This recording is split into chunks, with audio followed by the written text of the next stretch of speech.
The hall went dead silent. Champagne flutes hovered mid-air, forks froze halfway to lips, and every eye turned toward me. My sister's smug grin had vanished, replaced by a mask of panic as her boss straightened in his chair and studied my face like he was piecing together a puzzle. Then, in a voice that carried across the room, he asked, "Lieutenant Colonel, I saw your photo at the Pentagon, didn't I?" My heart thudded in my chest. Samantha turned pale, and for the first time in years I let the faintest smile curl on my lips. That moment suspended in air like the silence after a gunshot wasn't born overnight. It was the product of decades of family dynamics, quiet sacrifices, and a pattern of humiliation I had endured in silence. If you really want to understand why that smile felt like victory, you have to know where it all began. Growing up in suburban Virginia, I was the eldest daughter, Emily Carter, 3 years older than my sister Samantha. From the outside, we looked like the perfect family: a dad who worked in logistics, a mom who taught middle school, and 2 bright girls with futures wide open. Inside the house, though, there was an unspoken hierarchy. Samantha was the golden child. She had the louder laugh, the shinier hair, the knack for turning every head in the room. And my parents, consciously or not, fed into that spotlight. I was different, quieter, more serious. While Samantha mastered piano recitals and cheerleading routines, I buried myself in history books and dreamed about fighter jets streaking across the sky. I remember staring out my bedroom window as C-130s thundered overhead on their way to Andrews Air Force Base, feeling the glass tremble beneath my fingertips. That was the world I wanted to belong to, though I didn't tell anyone. Not yet. The difference in how we were treated showed up in small ways at first. If Samantha forgot her homework, my mother rushed to call the teacher. If I aced a test, the response was a distracted, "That's nice, honey." At family gatherings, uncles would ask Samantha about her latest achievements while glancing at me only long enough to say, "Still reading all those books, Em." I learned to shrink into the background, carrying my victories quietly. By high school, the divide had hardened. Samantha was prom queen. I was the girl who enlisted in JROTC.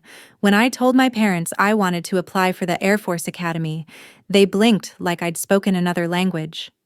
"Why not something safer?" Mom asked. "Law school, maybe. You're smart enough." Samantha smirked from across the table and added, "Or maybe she just doesn't have any other options." That night, alone in my room, I clenched my fists until the nails bit into my palms. I wasn't going to argue. I was going to prove them wrong by walking the harder path. Life at the academy was grueling, but it shaped me in ways my family couldn't see. The 5 a.m. drills, the late nights buried in aeronautical engineering coursework, the constant pressure to perform it all carved steel into my spine. I rose through the ranks, graduated, and began a career that took me across the globe. Deployments to the Middle East, humanitarian missions in the Pacific, strategy sessions that shaped air operations most civilians would never hear about. But because of the nature of the work, classified confidential, I told my family very little. "I'm stationed overseas," or "I'm working on projects at the base," was usually all I shared. Samantha, meanwhile, soared through the corporate world, collecting LinkedIn endorsements like trophies. To the family, her path was easy to understand: office salary, promotions. Mine remained shrouded and thus invisible. Over time, Samantha leaned into that gap, turning my silence into her weapon. At Thanksgiving dinners, she'd laugh, "Emily's still figuring things out," even when I was briefing generals.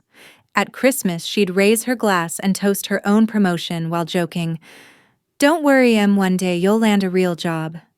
The relatives laughed with her. I swallowed the bitterness with my eggnog. I could have spoken up. I could have flashed my ID or dropped hints about the medals in my dresser drawer. But in my world, bragging wasn't just discouraged, it was dangerous. Our oath demanded discretion. And besides, I told myself true respect isn't claimed, it's earned. Still, the wounds stacked up. Each careless jab left a scar. By the time my wedding approached, Samantha had perfected the art of belittling me in front of others, and I had perfected the art of smiling through it. Looking back, maybe I should have anticipated what she'd do that day. Maybe I should have seen it coming the way a pilot reads turbulence before a storm. But I was too focused on the joy of marrying Daniel, too caught up in the hope that for once, Samantha might let me have my moment. If only I had known the stage she chose to humiliate me on would become the very place her mask cracked. The morning of my wedding dawned with a kind of quiet glow that should have belonged entirely to joy. Sunlight streamed through the hotel curtains in soft golden stripes, brushing across the floor where my ivory gown hung in pristine silence. I sat at the vanity hands folded, watching the reflection of a woman I barely recognized, hair-pinned back veil tucked neatly, a diamond glinting on my finger.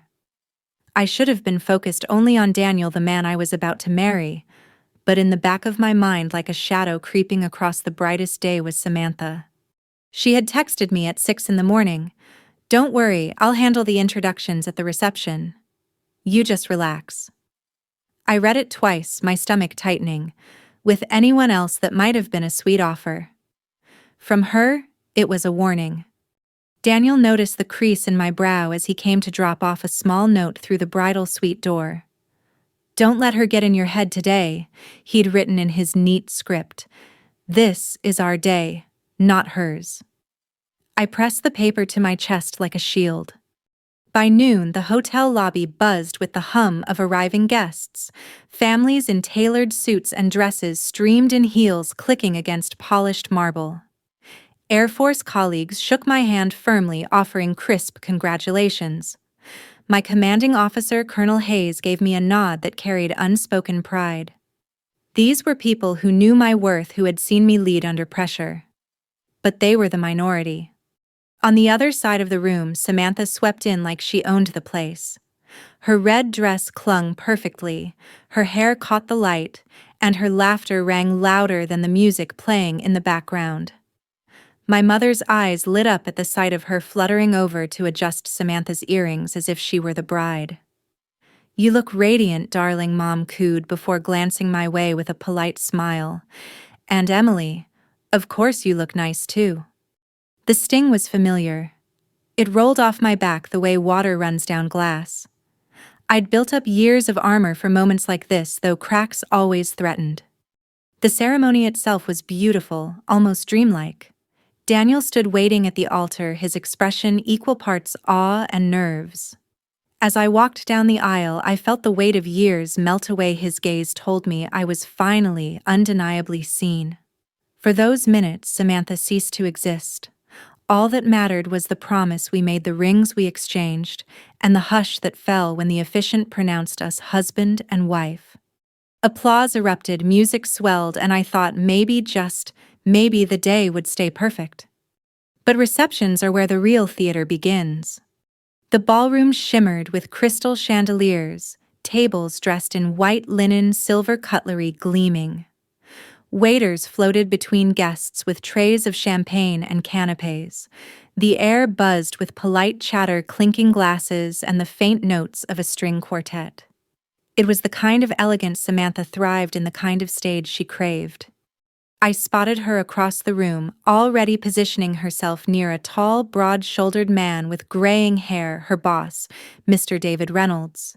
He commanded presence without trying, a man who had built his empire in defense contracting, whose name carried weight in Washington circles. To Samantha, impressing him was everything. To me, he was just another stranger. My mother bustled past with a tray of appetizers. "Emily, smile more," she whispered quickly. "Samantha's bringing very important people tonight. This could be good for the family's reputation." I forced a nod, though inside I bristled. It's my wedding, I thought. Shouldn't tonight be about Daniel and me?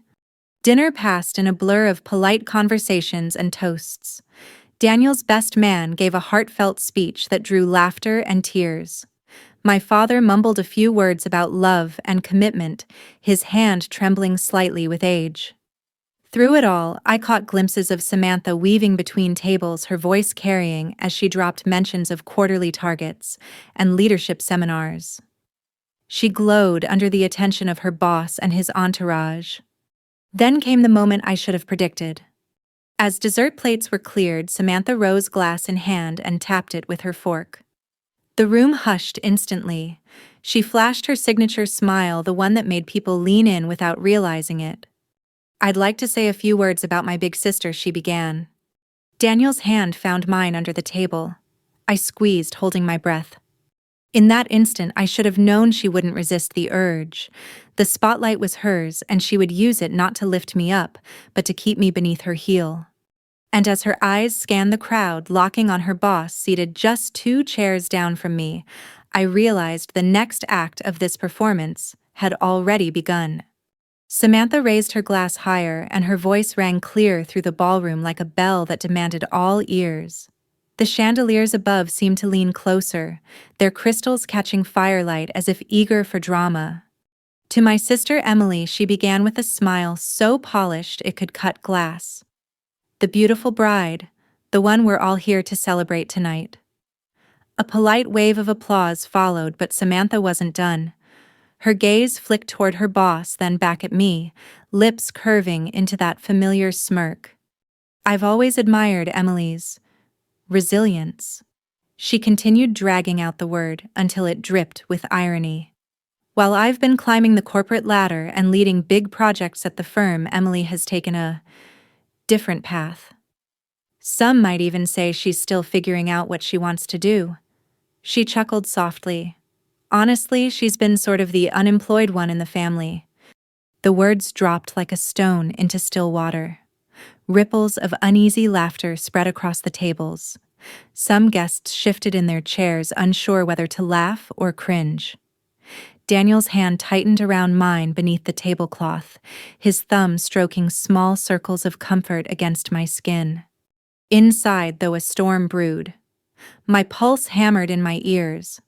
I wanted to stand to defend myself, to shout, "You don't know anything about me."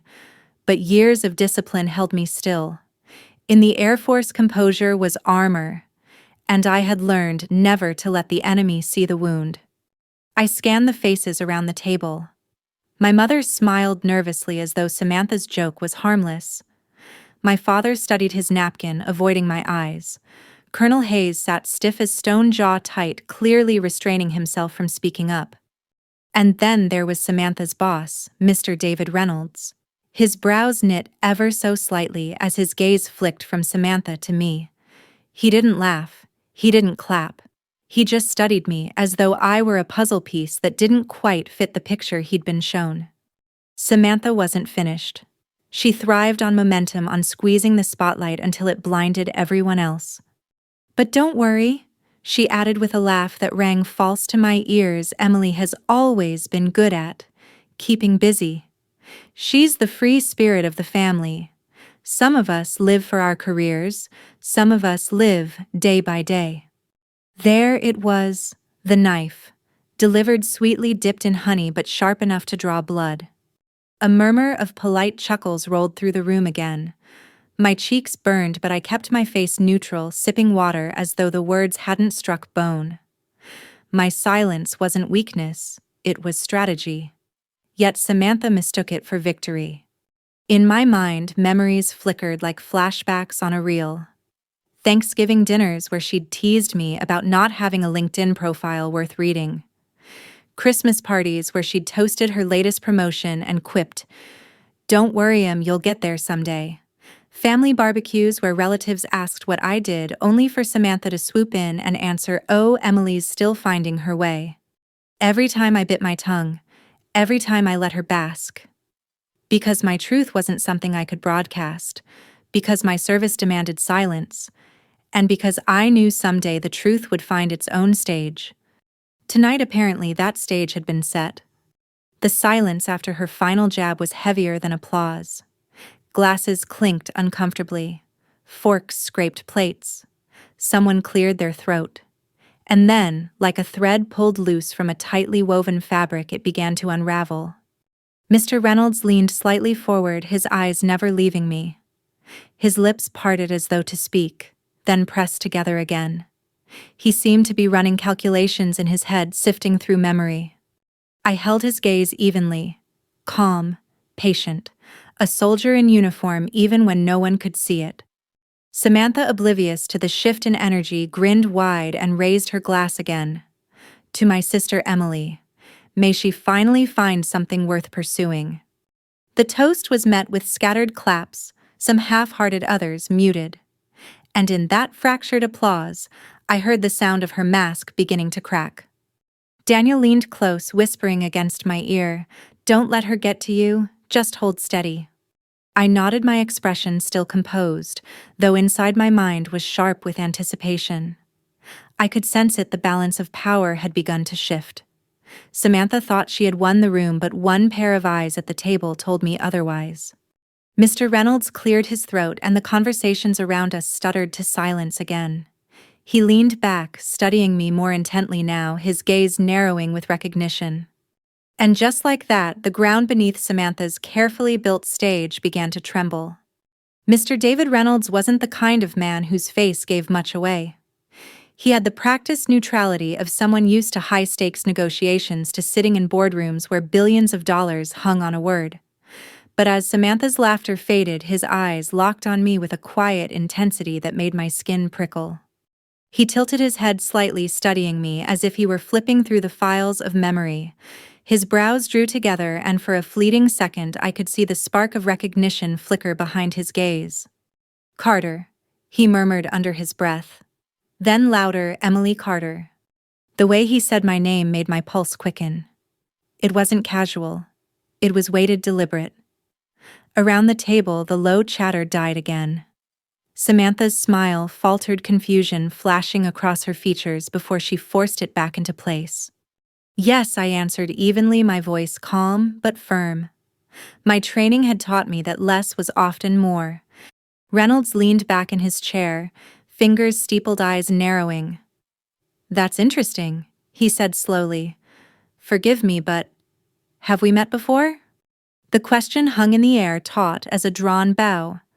I could feel Samantha's irritation bristling beside me. She jumped in quickly, waving her hand as if to dismiss the thought. "Oh, no. Emily hasn't been in any important circles, Mr. Reynolds. She's just, you know." She chuckled again. "Family gatherings, some small jobs here and there. She likes to keep things low-key." Low-key. That was one way to put it. Flying missions over hostile terrain. Leading briefings where strategy shifted wars. Sitting in rooms so secure that even cell phones were left behind. But sure, low-key. Reynolds didn't laugh. His gaze lingered, unwavering, and the pause that followed felt like a searchlight cutting through fog. Colonel Hayes cleared his throat lightly, his voice controlled, but edged with restrained pride. "With respect, Miss Carter," he said, looking straight at Samantha, "I think you may underestimate your sister." My stomach tightened. Hayes was breaking his usual protocol of silence outside the chain of command. If he spoke any further, he risked treading close to classified waters. Samantha frowned, clearly annoyed by the interruption. "Oh, come on, Colonel. You don't have to sugarcoat things. It's her big day. Let's not exaggerate." Reynolds's eyes flicked to Hayes, then back to me. That spark of recognition flared brighter. "Carter," he repeated, voice firmer now. "Lieutenant Colonel Carter." The words landed like a hammer striking steel. The table went still. A fork clattered against porcelain somewhere in the distance, sharp in the silence. Daniel's grip on my hand tightened beneath the table, his eyes darting toward mine in question. My heart pounded, but outwardly I held steady, meeting Reynolds's gaze. "Yes," I said simply, my tone carrying the quiet authority of confirmation. Gasps rippled around us. A cousin 2 tables over nearly choked on her champagne. My mother's hand flew to her chest. My father's head snapped up, eyes wide. Samantha froze, the color draining from her cheeks. Reynolds exhaled softly, leaning back as though the puzzle pieces had finally clicked. "I thought so," he said.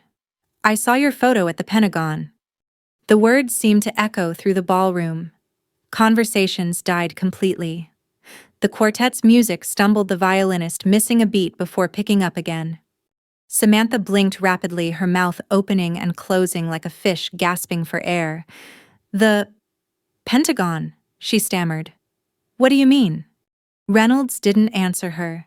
His attention remained on me, his expression shifting from curiosity to respect. For years I had lived in the shadows, my work unseen, unspoken. I had endured the barbs, the labels, the smirks. And now, in the most public of stages, the truth had begun to crack through the surface. The irony wasn't lost on me. My sister's attempt to humiliate me had set the stage for my quiet vindication. I let the silence stretch a moment longer, savoring the shifting weight of the room. I didn't need to boast. I didn't need to explain. The recognition in Reynolds's voice, the stunned looks around the table, and the dawning realization on Samantha's face said everything. This was only the beginning. The silence was thick enough to choke on. The clinking of glasses, the rustle of silverware, all gone. It was as if the entire ballroom inhaled at once and forgot how to breathe. Mr. David Reynolds sat forward, his eyes fixed on me like a man who had just stumbled upon a secret door in a familiar house. He didn't look at Samantha, didn't even glance at the awkward smiles around the table. His attention was locked on me. "I remember now," he said, his voice low but carrying the way people speak when they know every syllable matters. "Lieutenant Colonel Emily Carter. You were in that joint briefing on Project Sentinel last year, weren't you?" Murmurs rippled through the crowd. Project Sentinel, even the name carried weight. Most civilians had only the faintest idea of what it was, some advanced defense program often whispered about, but rarely explained. To those who worked in the industry, though, it was holy ground. I inclined my head slightly, careful. "I can't discuss details," I said evenly, my voice steady, trained. "But yes, I was involved." Reynolds nodded slowly, a smile tugging at the corners of his mouth. Then he did something no one in that room expected. He stood. He extended his hand toward me across the table. "It's an honor," he said, voice ringing clear. "Your work has saved lives and reshaped operations. I never thought I'd meet you here, of all places."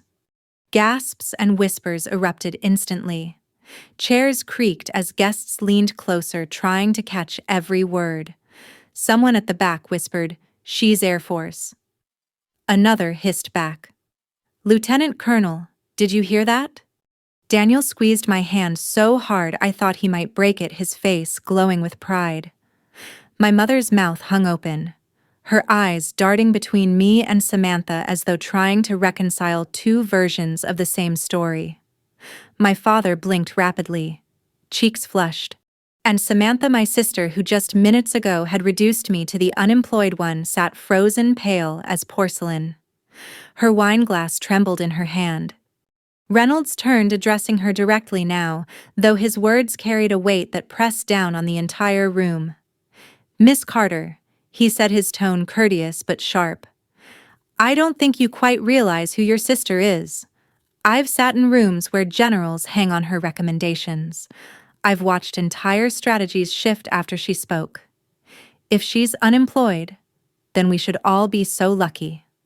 The hall erupted with nervous laughter, but beneath it was awe. I felt every eye on me, family, friends, strangers. For years I had carried my service quietly hidden beneath layers of confidentiality and discipline.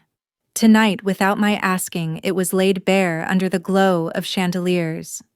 Colonel Hayes gave the faintest nod of approval, pride flashing in his eyes.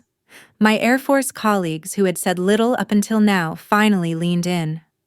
One of them, Captain Miller, clinked his glass and said loudly to Lieutenant Colonel Carter. Glasses lifted. The toast caught like wildfire, spreading table to table until the entire ballroom echoed with it. To Lieutenant Colonel Carter. The sound was thunderous, alive, vibrating through the walls and into my bones. Samantha's face twisted, caught between disbelief and humiliation. She tried to laugh it off, her voice pitched too high. "Well, I didn't mean unemployed literally. I was just joking, you know. She's always been so secretive." How could we know? But the words fell flat. No one laughed. No one excused her. Even my mother, usually quick to smooth over Samantha's sharp edges, sat stunned and silent. Reynolds didn't bother responding to her excuses. He still faced me, hand extended. I rose slowly, accepting his handshake. His grip was firm, respectful, the kind reserved for equals. "You've earned more respect than most people in this city will ever see," he said. "Don't let anyone take that away from you." I held his gaze, giving a small, measured smile. "Thank you, sir." Inside, though, something fierce and vindicated surged. I had never needed applause, never needed recognition. But watching Samantha's empire of arrogance collapse in real time, watching her boss, her prized audience, dismantle her insult, it was just as sweeter than I could have scripted. The quartet struck up a new tune, perhaps, to fill the heavy silence. But the atmosphere in the room had shifted permanently. No longer was I the quiet, forgettable sister at the edge of conversations. Now whispers followed me, not with pity, but with awe. Guests leaned toward one another, eyes wide, recounting the reveal as though it were a plot twist in a movie they'd just witnessed. And Samantha? She sat in the wreckage of her own performance, smile gone, glass trembling, face pale. For the first time in our lives, the stage was mine. The energy in the ballroom had shifted permanently. Only minutes earlier, I had been the subject of chuckles, brushed aside as the unemployed one. Now the same people who had smirked at Samantha's joke stared at me with new eyes, wide with something between awe and discomfort. Glasses clinked as the last echoes of the toast faded. The string quartet tried to stitch the silence back together with a graceful waltz, but the music felt almost unnecessary now, background to a scene no one would forget. Samantha sat rigid, her smile frozen, though her eyes betrayed her panic. She tried to sip her wine, but her hand shook enough that a ruby drop splashed onto her dress. She cursed softly under her breath, dabbing at it with a napkin, pretending the stain was the biggest of her problems. But the stain wasn't the issue. The issue was that her boss now knew the truth she had spent years ignoring, minimizing, mocking. Mr. Reynolds returned to his seat, but not before giving me one last nod of respect. He leaned toward Samantha, voice pitched low but audible enough for those nearby. "Miss Carter, I'll be frank.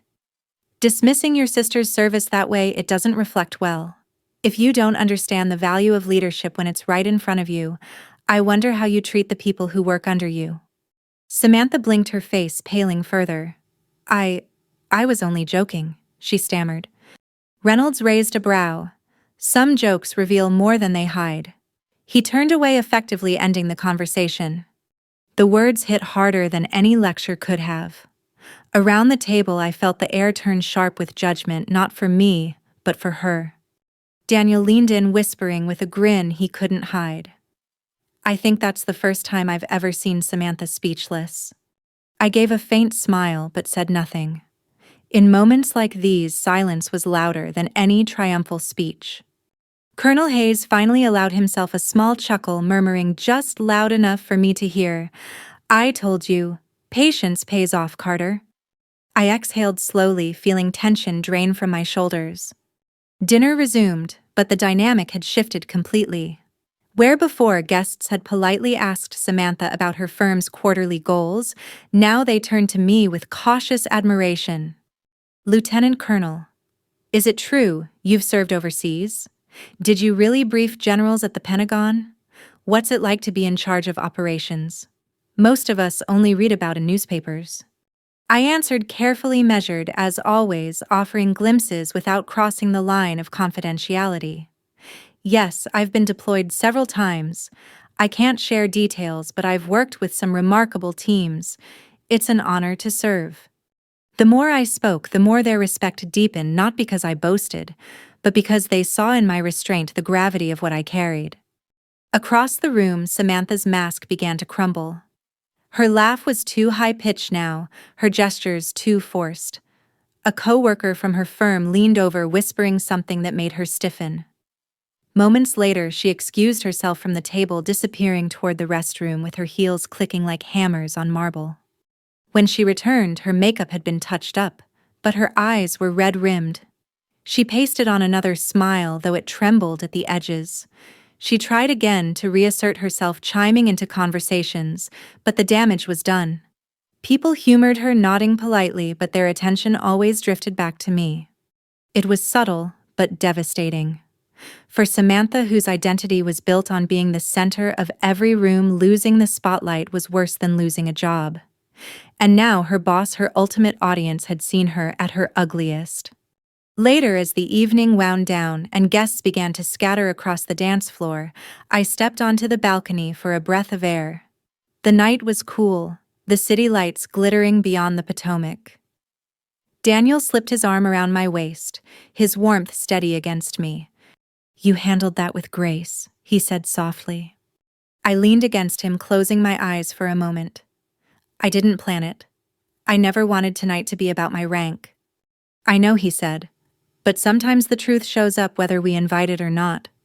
Inside, I could still hear the faint buzz of conversation. Samantha's voice rose above it, sharp and defensive, as she argued with someone, her tone the brittle edge of someone trying to regain lost ground.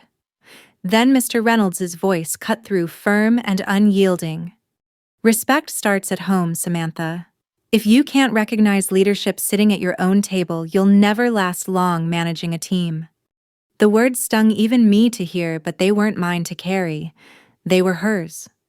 The rest of the night unfolded with its own rhythm, dances, laughter, clinking glasses, but underneath it all, a new current pulsed. Samantha was no longer the golden child shining brightest.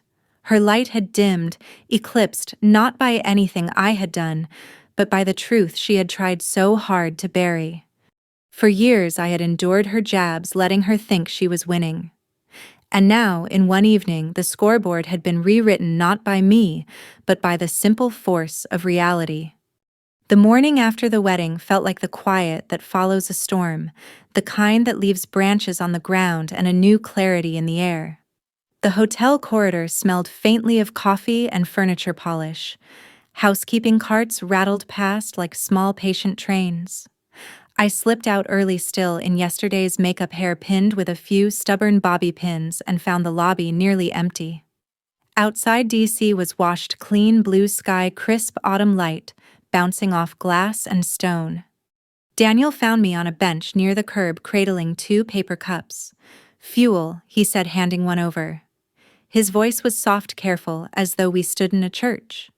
"Did I do the right thing?" I asked, then laughed at myself. I didn't do anything. He sat beside me, shoulder to shoulder. "You didn't have to. The truth did the work." His fingers brushed mine. "I'm proud of you, Em. Not because of the rank. Because you never lost your balance through all of it." We watched a bus hiss to a stop and kneel for an older woman with a suitcase. Sunlight glinted off the roof racks of taxis. The ordinary rhythm of the city went on, indifferent to last night's drama. For the first time in a long while, I let the quiet settle into my bones. My phone buzzed with a message from an unknown number. "Lieutenant Colonel Carter. This is David Reynolds. I meant what I said. Respect where it's due. Congratulations to you and Daniel. If you ever need a door open for a veteran hiring initiative, call me." A second later, P.S. Some of us should learn to ask before we assume. A wry smile tugged at my mouth. I typed back a simple, "Thank you, Mr. Reynolds." Then I put the phone face down and exhaled. By noon, we were at my mother's townhouse for a post-wedding brunch that tasted like penance, 2 sweet pastries, watery coffee, the kind of fruit salad that always looks better than it is. Voices drifted from the dining room in cautious tones, like hikers testing ice. Samantha was there, already immaculate as ever, though the skin beneath her eyes looked paper-thin. Our mother fluttered between us like a small, anxious bird, placing napkins, adjusting plates, trying to reassemble a world that no longer fit neatly in her hands. When I walked in, the room stilled. Then chairs scraped polite greetings, followed, a little too bright to be natural. Samantha glanced up, mouth shaped into an approximation of a smile. Emily. Samantha. My voice was even. Mom rushed in with a tray. Girls, let's not. She stopped herself, set the tray down, and folded her hands. When she finally raised her eyes to me, something in her had shifted. The certainty I'd come to expect, the certainty that Samantha was right and I was lacking, had cracked. I didn't ask, she said plainly. I should have asked. It was the closest thing to an apology I had ever heard from her. A door opened in my chest, small but real. Asking would have helped, I said, not unkindly. We ate in a hush, punctured by silverware and shallow comments about weather and travel plans. Eventually, Mom excused herself to the kitchen, and I felt Samantha's stare slide over me like a searchlight. She set her fork down. The porcelain sounded louder than it should have. I shouldn't have said what I said. She blurted words hard and fast, as if she'd been holding them behind her teeth all morning. It was, she searched for something elegant and found nothing. Ugly. I waited. She swallowed. I thought you... I don't know what I thought.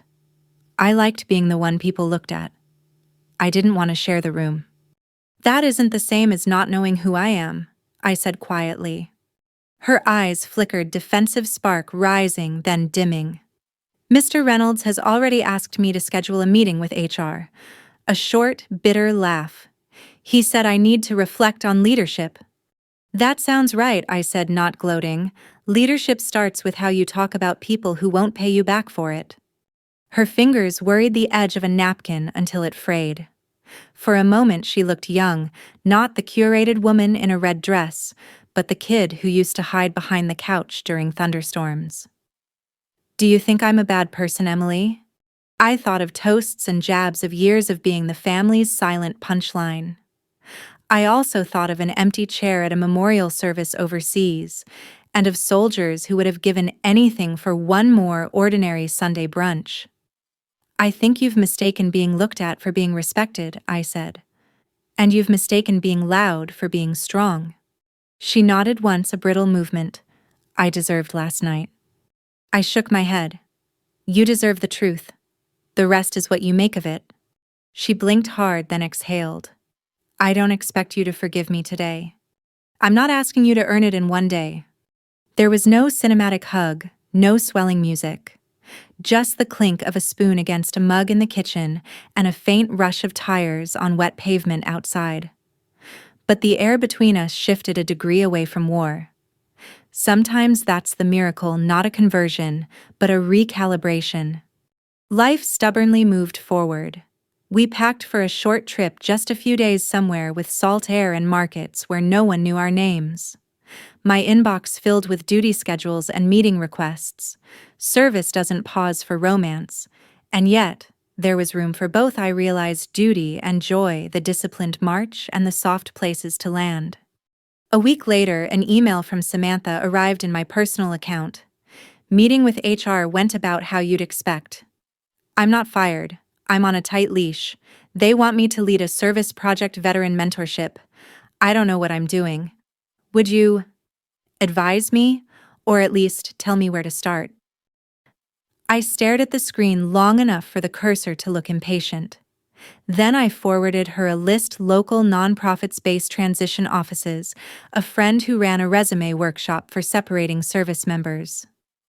At the bottom, I wrote, start by listening. Then, do what you say you'll do. And don't put yourself at the center. Her reply came quickly. Copy. Listening first. No emojis, no flourish.